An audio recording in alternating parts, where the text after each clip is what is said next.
हम ही को कातिल कहेगी दुनिया, हमारा ही कत्लेआम होगा। हम ही कुएं खोदते फिरेंगे, हम ही पे पानी हराम होगा।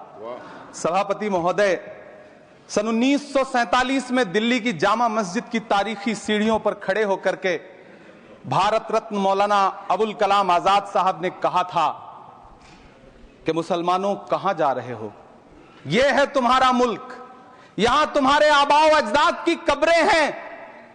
उस वक्त मौलाना आजाद की ये सदाएं सुन करके लोगों ने अपने सरों की गठरियां उतार करके रख दी थी।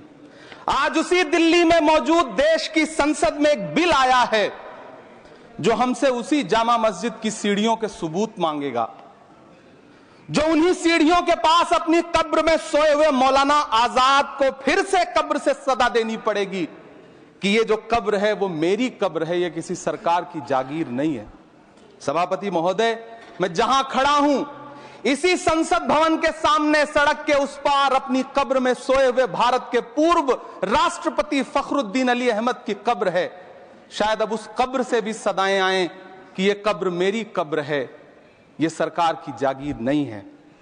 सभापति महोदय, मैं वक्फ कानूनों में किए जा रहे संविधान विरोधी बदलावों के खिलाफ बोलने के लिए खड़ा हुआ हूं। संविधान का आर्टिकल 14 हो, 29 हो, 30 हो, चीख चीख कर कहता है कि देश में सब बराबर के हकदार हैं। आर्टिकल 26 कहता है कि सबको अपने अपने मजहबी कामों के लिए मंदिर, मस्जिद, गिरजाघर, गुरुद्वारों का निर्माण करने का हक है और उसका रखरखाव का भी हक है।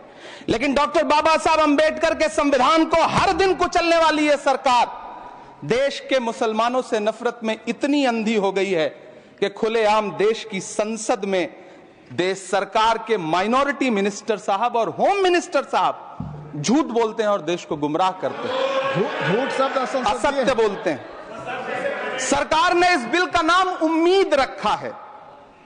मंत्री जी कल से इसे देश के मुसलमानों के लिए नई उम्मीद बता रहे हैं। नहीं मंत्री जी, न तो यह बिल मुसलमानों के लिए नई उम्मीद है और न ही उम्मीद की नई किरण। सभापति महोदय, भाजपा ने पूरे देश में वक्फ के नाम पर कई सारे झूठ फैलाए हैं। आइए आज उनकी सच्चाई पर बात करते हैं। वक्फ ट्रिब्यूनल को ऐसे बताया जाता है जैसे वक्फ ट्रिब्यूनल कोई मजहबी खाप पंचायत हो। सभापति महोदय, जबकि सच्चाई यह है कि वक्फ ट्रिब्यूनल भी तो सरकारी न्यायिक विभाग है जिसमें सरकार द्वारा नियुक्त जज होते हैं, जिसमें प्रशासनिक अधिकारी होते हैं, कहीं ऊपर से थोड़ी आ गए।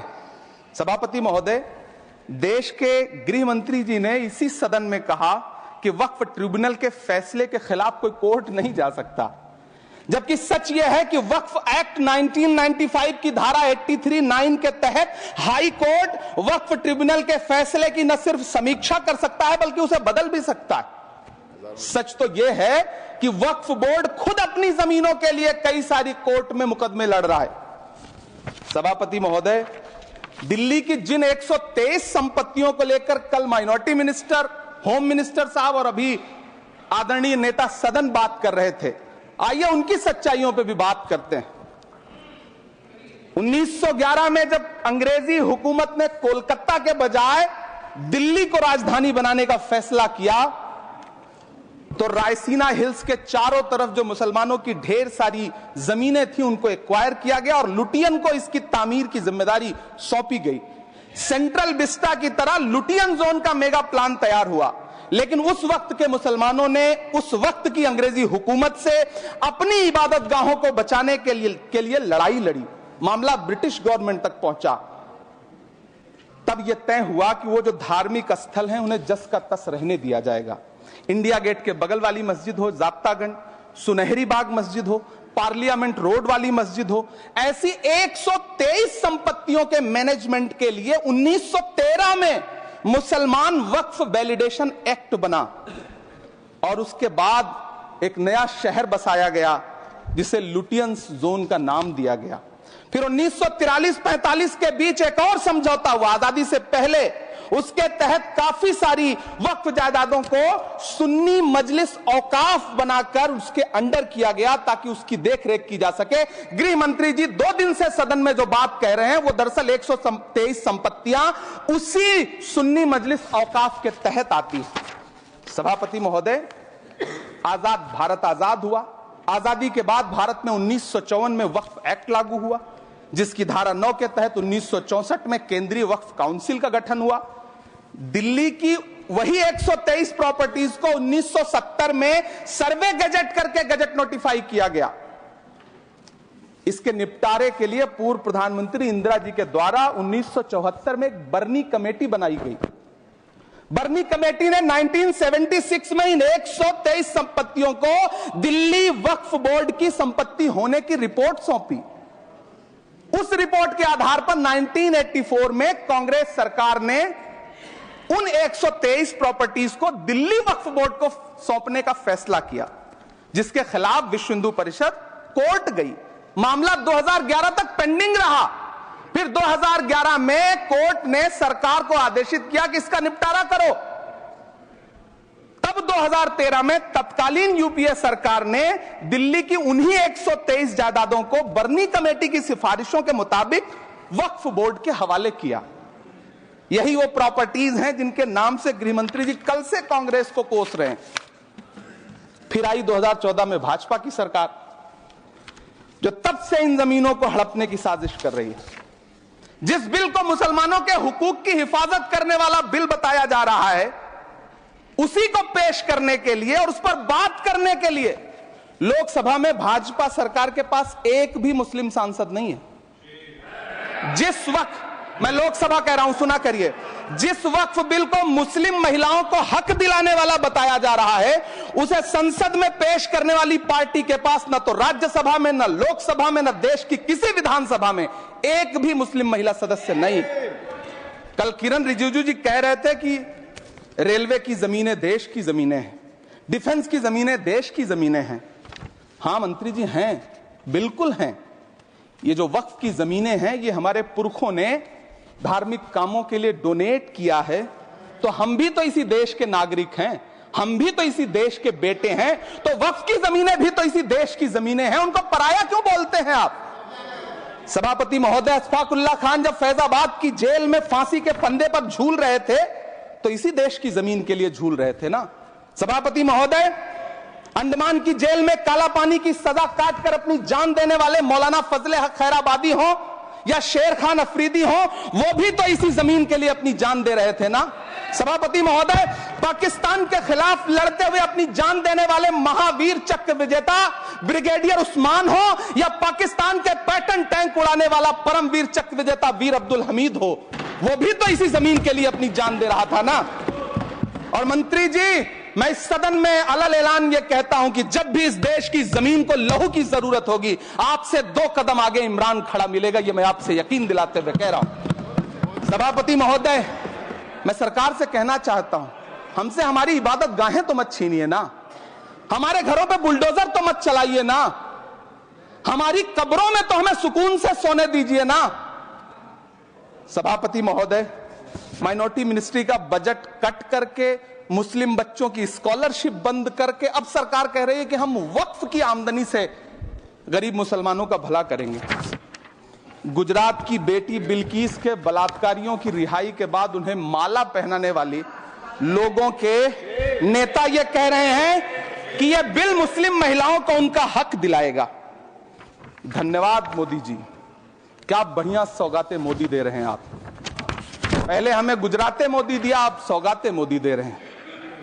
लेकिन यह सरकार इतना याद रखे कि इसी ठसक के साथ देश की संसद में सीए का कानून भी लाया गया था और कहा गया था बड़े बड़े भाषण देकर के कि पड़ोसी देशों से हिंदू भाइयों को ला करके यहां नागरिकता दी जाएगी। लेकिन मैं आपके संज्ञान में लाता हूं सर कि पिछले इतने दिनों में इनसे नागरिकता लेने के लिए 2000 व्यक्ति भी नहीं आए, जबकि इसके उलट इन्हीं की सरकार में पिछले 10 साल में 15 लाख से ज्यादा भारतीयों ने भारत की नागरिकता छोड़ करके दूसरे देश में जाकर के बस गए। यह हुआ उस कानून का अंजाम। सभापति महोदय, इसी तरह की जिद के साथ किसानों के खिलाफ भी कानून लाए गए थे। जिस तरह आज वक्फ के फायदे गिनाए जा रहे हैं, उसी तरह से किसानों को भी कृषि कानूनों के फायदे गिनाए गए थे। लेकिन अंजाम क्या हुआ? 700 किसानों की शहादत लेने के बाद सरकार को अन्नदाता किसानों के सामने घुटने टेकने पड़े और कृषि कानून वापस लेने पड़े। जिल्ले इलाही, जमहूरियत जो है वो नफरत और ठसक से नहीं चलती है, अकड़ से नहीं चलती है, उसमें सबकी हिस्सेदारी जरूरी है।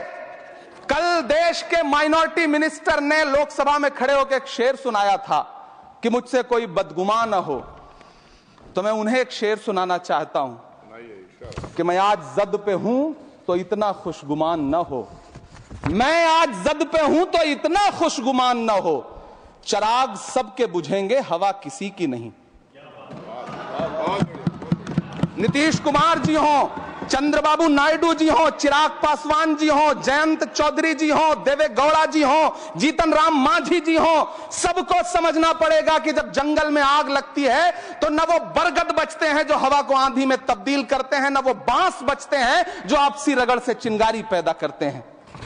सभापति महोदय, जब देश को मनमोहन सिंह साहब जैसा काबिल प्रधानमंत्री मिलता है तो देश को आरटीआई जैसा एक्ट मिलता है, सेज जैसा एक्ट मिलता है, मनरेगा जैसा एक्ट मिलता है, लिबरलाइजेशन मिलता है, राइट टू एजुकेशन मिलता है, नेशनल फूड सिक्योरिटी एक्ट मिलता है। लेकिन जब देश को सौगातें मोदी मिलती है तो क्या मिलता है? सीए मिलता है, फॉर्म्स लॉ मिलता है, आर्टिकल 370 मिलता है, इलेक्टोरल बॉन्ड जैसा एक्ट मिलता है और वक्फ अमेंडमेंट एक्ट जैसे बिल देश को मिलते हैं। मुझे तो अपने हमवतन भाइयों से पूछना है कि आपको अपने बच्चों की तरक्की, खुशहाली और नौकरी की दरकार है या फिर मुसलमानों की दान की गई जमीनों को लूटकर धन्ना सेठों को देने की साजिश करने वाले कानून की? सभापति महोदय, यह सरकार रात के 3 बजे तक पूरे देश को जगा करके संसद में अपने ही नागरिकों को नीचा दिखाने के लिए वक्फ बिल ला रही थी, तो उधर रात के 1:30 बजे अमेरिका हम पर 26% टैरिफ लगा रहा था। सरकार की प्राथमिकताएं देश को पता है। सभापति महोदय, मैं बहुत भावुक हूं आज, और मुझे अच्छा लगा कि आदरणीय नेता सदन जगत प्रकाश नड्डा जी ने बहुत अच्छी बातें भी की, मन से बातें की। क्योंकि उनके नाम में प्रकाश जुड़ा है तो मैं उनमें हमेशा एक रोशनी की किरण देखता हूं। मैं उनके सामने बहुत अदब से यह बात कहना चाहता हूं कि चिरागों के सफर में दबदबा हो आंधियों का तो फिर अंजाम जुल्मत के सिवा कुछ भी नहीं होगा। यह दुनिया नफरतों के आखिरी स्टेज पर है, इलाज इसका मोहब्बत के सिवा कुछ भी नहीं होगा। मैं भावुक हूं, मेरी पलकें गीली हैं।